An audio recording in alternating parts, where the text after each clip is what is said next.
how to change keyboard on Android device.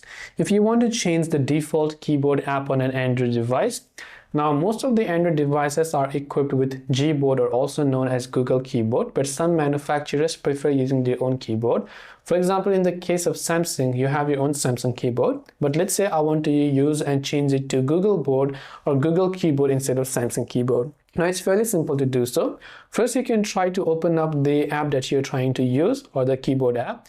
Then it will prompt you to set it as default, right? So first you have to select Gboard in the language and input settings, then select Gboard as a default input method. For that, go to enable in settings.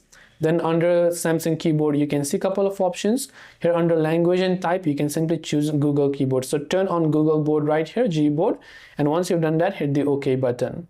Once you've done that, go to default keyboard. So you can see default keyboard here and just choose the other keyboard app you want to use. Now, if you want to do this manually, you can open up settings on your Android. Go to the option that says general. So from settings, go to general. Then you can see keyboard list and default, right? So go over here.